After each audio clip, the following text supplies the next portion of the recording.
Hello everyone and welcome to my channel. My name is Crown and today we are going to have some more stories that I hope that you will enjoy.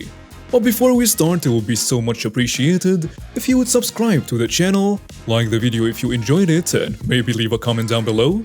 These simple clicks would mean a lot to the future of this channel and really reward the effort that I put in every day. And now, without further ado, let's go. This one is a double government employee event. And what you should know is if you get the attention of a government employee and make them angry, they will make your life a living hell. The setup is that I was working for a local county government in a permitting department that handled drainage and floodplain enforcement. I received a complaint from a homeowner, nice guy, who lived next door to a house that was part of an incorporated village. The jerk guy. The nice guy lived in an incorporated portion of the county and hence the call to me. As an agent of the county, I drove out to the site to investigate and discovered some interesting facts. The permitting agent for the village allowed the incorporated homeowner to fill his lot affecting the drainage, which caused the unincorporated lot to flood every time there was anything more than light rain. The nice guy indicated that there was some tension between him and the jerk, and part of the issue was that the nice guy and his partner were a gay couple. This raised a red flag for me, but in trying to be impartial, I took the information and some photos for the file and indicated that I would contact the village to find a resolution. I wrote a letter and then called the village inspector Jack Wagon to discuss. I was told by Jack Wagon that the village could do as it pleased and that I could do nothing to stop the not nice guy from doing as they pleased, as it was approved by the village. There was then a comment about those types of people, the agent people making complaints just to cause problems. I was now on the case, and it was time to make sure everything done on the incorporated lot was 100% legal. At this point, the game certainly was now on, because if there is one thing that grinds my gears, it is bullying. I went back out and spoke to the nice guy and let them know what I was up to and also that I was going to let this slide. I then started investigating the elevations on the two lots and what fill had been placed on the incorporated lot. The jerk guy came out and started getting belligerent about my presence in ongoing investigation. He incorrectly stated that I did not have jurisdiction over his lot and that he would be calling the police. I patiently listened and then pulled out my two-way radio and requested that the home-based dispatch post a village and a county police unit to the location.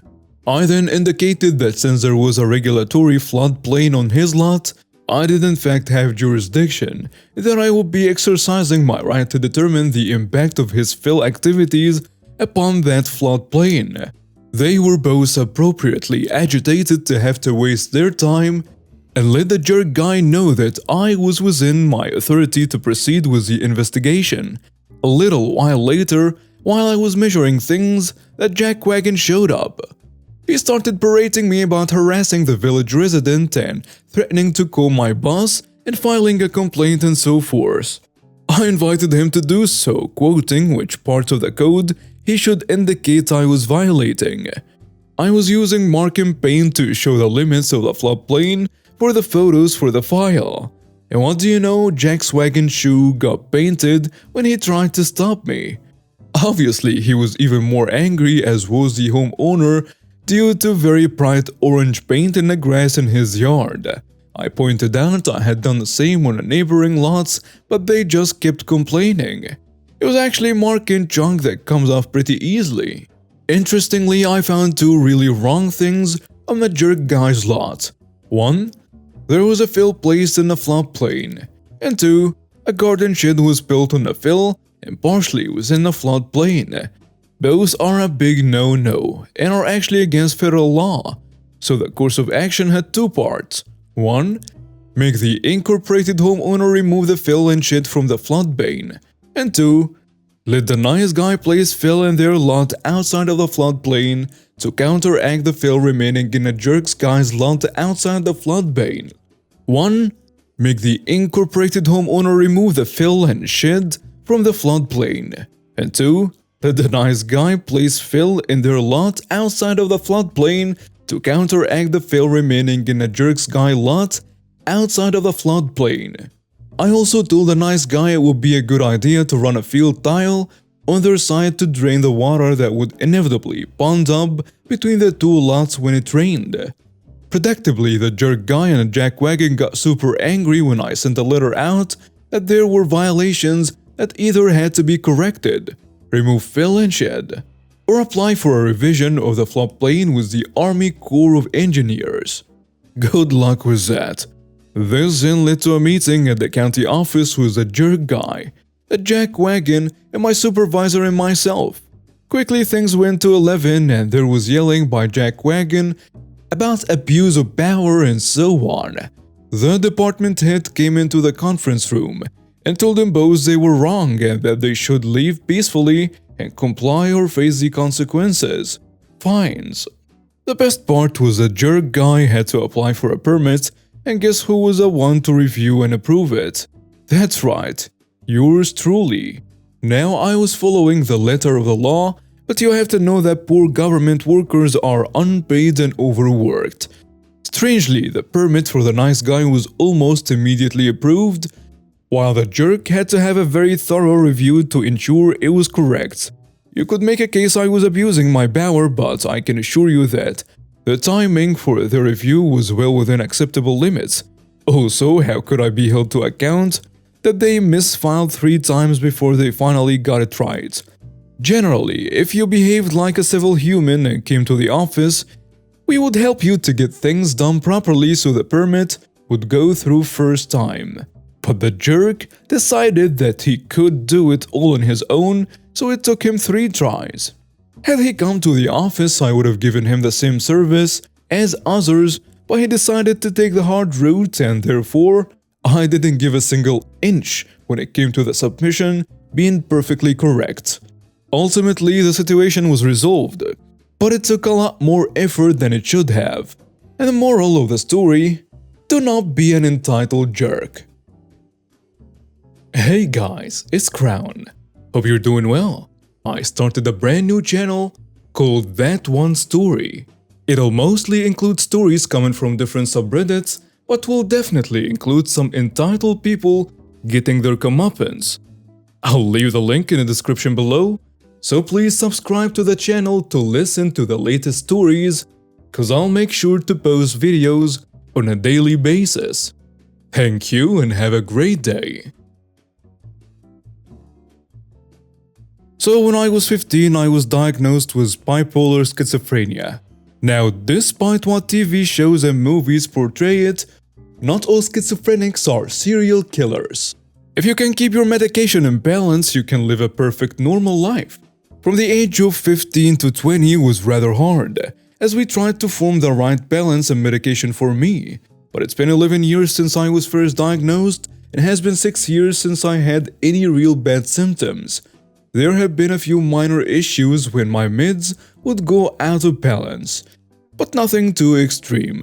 Anyways, so this happened 3 years ago. I had just moved into a new apartment with 2 new roommates. We will call them Zach and Rachel. Yes, those are the real names because screw them. Anyways, due to my illness I take multiple medications. Antipsychotic, antidepressants, and an anti-anxiety medication to name a few. These are all rather strong medications. So when I moved in and got settled in, I started to notice some of my meds started to go missing. I have my pills counted out and ready, so I know exactly how many I have. I immediately suspected my roommates as they were the only ones with access to my room. I also knew for a fact that they took other medications to get high. They were pretty open about it, but I had no proof, and didn't want to risk pissing them off as I had to live with them, so I looked past it, hoping it was a one-time thing. But it wasn't. After a few days of this, I lost it and confronted them. They denied it, and of course I had no proof. I even got a lock for my own room, but somehow they still managed to get in. So here where the revenge starts. So due to all of my medication, I get constipated a lot. So I have a very strong laxative I take when this happens. They are tiny pinkish pills. If you don't know about medication, you could easily mistake these for something else. One morning before heading to work, I took my antipsychotic pill bottles and switched out the pills for my laxatives. And then I left.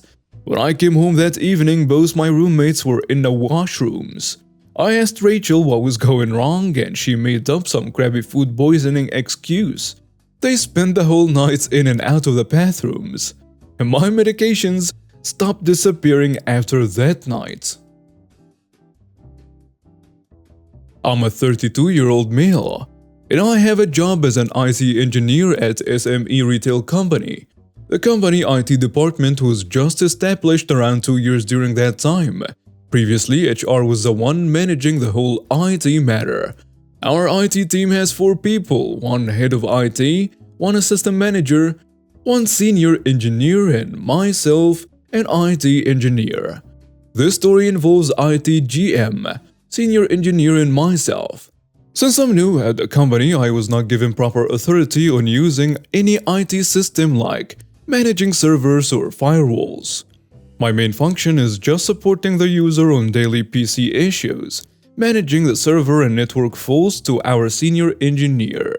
Unfortunately, even though the senior engineer is higher ranked than me, his literacy in networking and server administration is very low. Previously, he worked in the same construction company as a GM. Previous JD of the senior engineer is mainly involving laying/pulling fiber and network cable, which is more to grunt's work, not system administrator. I otherwise came from MSP background, have experience in managing server and network. During my tenure there, at first all as usual, but one day when I noticed that my senior engineer did something to our server environment, removing crucial applications for data processing, I tried to let my GM know. But unfortunately, he thinks I'm not a team player since I straight away go to him instead of correcting my senior engineer. For reader information, I already tried to remind him of the implications of removing the software, but my senior engineer ignored my warning and continued the removal. Since I'm the one that manages to make the server working as usual, I need to make an RCA on this issue by our director, my boss's boss. I'm explaining in detail what happened and how I resolved this issue. Please bear in mind that due to this incident, it caused our server not to work for more than 3 days. This later made my relationship between the senior engineer and the GM become very bad. Later after this incident, I'm being called by my GM and being reminded to just follow their instructions and never question them, because I simply remote into the server and didn't follow their instructions and also do not have teamwork. My probation period is extended for 6 more months. And this is where the interesting part happens. One day, my senior engineer made a big screw-up and caused both of them to be terminated on the spot. What happened is one day our company server was infected by ransomware. I had alerted them early since first I detected the abnormalities in our environment, but none of them responded to my messages. Since they also said they can't remote the server due to security policy, I just let the things do its job. Please remember the last time I tried to fix the issue myself. My probation was extended, so this time I didn't do anything at all. Since both of them are not from real IT backgrounds, they are really in a bind to resolve this issue. Then after 2 weeks, they tried everything to make the system work, and they gave up and said to the management that the system can't be restored. Actually, the system itself is very easy to install and the DB itself is very straightforward. Since I'm from MSP background, I'm always being taught to make backups for every system at least once a week. Since I do not have access to the server, but from the client application, we can reach the database and be able to back it up. So I do a weekly backup from my machine without telling anyone from my team. Our company, due to this incident, incurred high loss of money, since the operation can't be continued. Our director held a meeting between all management and IT During that time, my GM simply said that the data was lost due to ransomware. All of the management team were furious during that time, but suddenly my director asked me whether I can fix this issue. My GM simply said that I'm a new guy and do not have capabilities on restoring the server. My director asked my GM to shut up and let me talk. I explained to them briefly I might be able to do reinstallation of the system, but with 1 week of backdated data. And this is because I only did the backup on my own initiative weekly. During that time, I can see my GM face become red immediately. He questioned why I didn't tell him that I have the data backup. I reminded him that he was the one that told me to not interfere with this issue and reminded him that I needed to extend my probation because I remote without his approval into the server. My director asked me to restore the server, and after 4 hours configuring the server, I managed to get the server up again and the operation managed to run as usual. Due to this incident, my manager tried to get me in trouble, but since I just simply comply with his instructions and all the communication is done in black and white, which included his instructions to simply ignore this issue and continue my job supporting the user instead of me getting into trouble, my GM gets fired from his position due to not do his due diligence and get proper IT security in place and do not have backup policy in the company. He's still working in the company after 6 years of the incident and now having his position as GM. And now we have reached the end of today's stories. Thank you for watching and see you next time.